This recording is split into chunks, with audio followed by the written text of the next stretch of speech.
Olá, boa tarde. Hoje é terça-feira, 23 de outubro. O Senado agora está no ar. Uma decisão do Senado está sendo questionada pela Assembleia Legislativa do Espírito Santo. Em abril, os senadores aprovaram um projeto que unificou em 4% o ICMS das operações interestaduais para produtos importados. Para a Assembleia Capixaba, a medida é inconstitucional. Com a Resolução 72, o ICMS nas operações interestaduais de produtos importados ficou em 4%.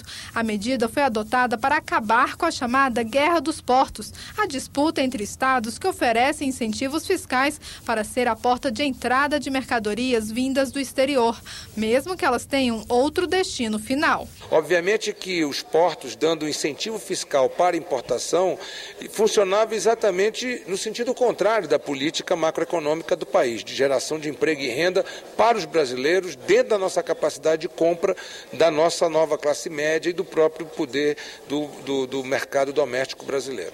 A votação no mês de abril foi marcada por protestos dos senadores de Espírito Santo, Santa Catarina e Goiás.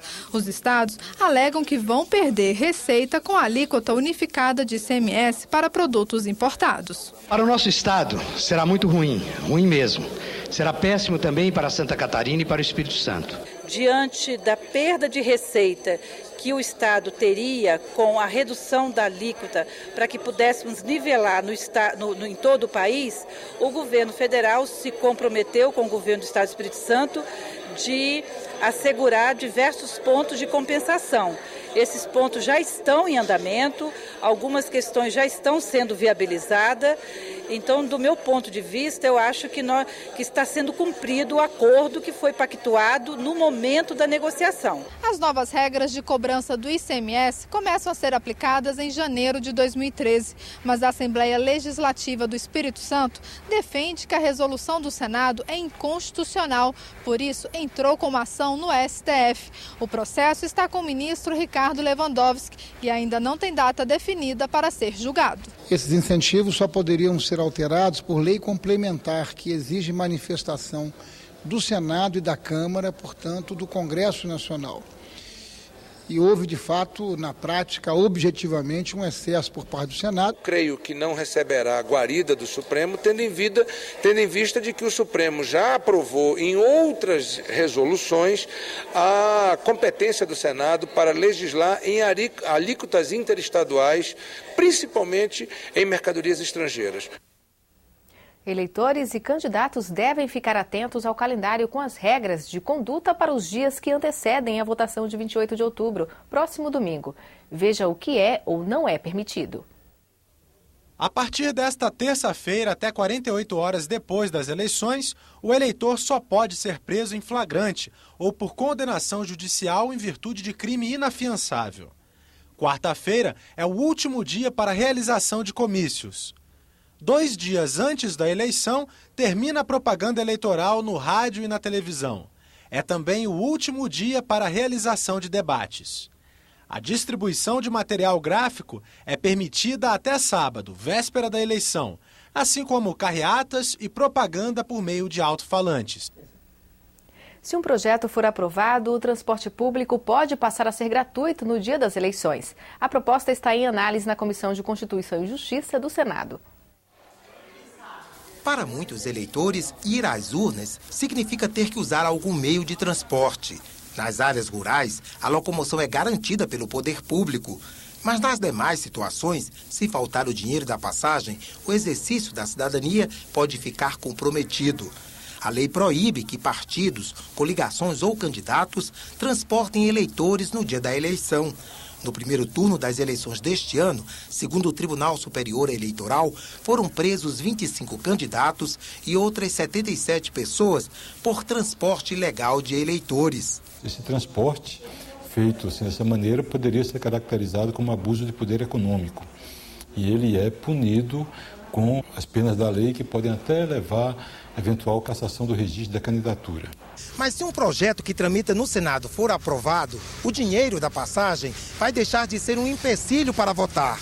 A proposta prevê que no dia da eleição, das 6 da manhã às 7 da noite, os transportes coletivos urbanos, metropolitanos e intermunicipais estarão disponíveis de forma gratuita, sem qualquer restrição.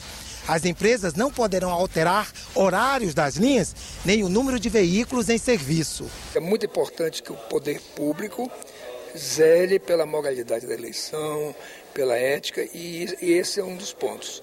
Nós já evoluímos muito quando acabamos com showmícios, quando acabamos com a possibilidade de brindes, que os candidatos que tinham maior poder econômico faziam com facilidade, mas teve que evoluir em algumas coisas, como nesse ponto e outros pontos também que devem ser abordados.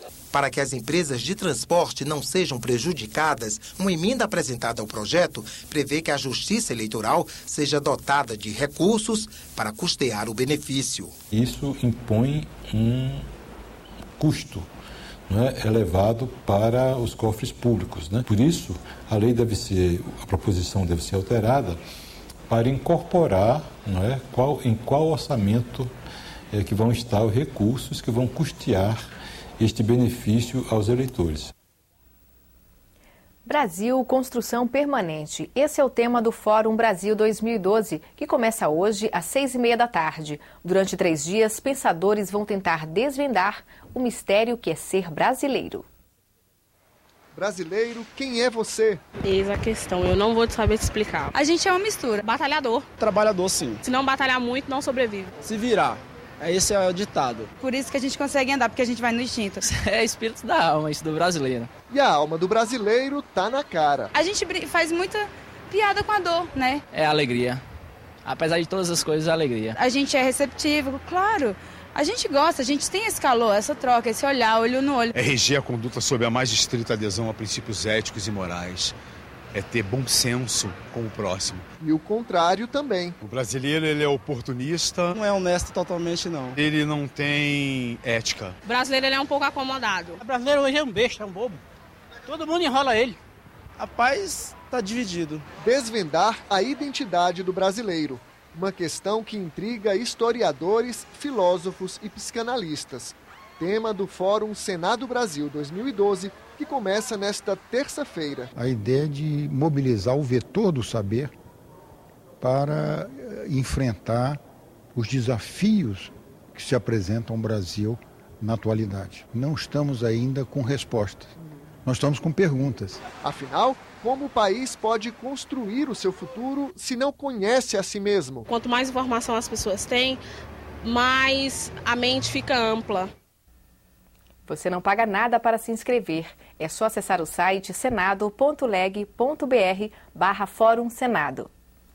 O Senado agora termina aqui. Para você, uma boa tarde. Até amanhã.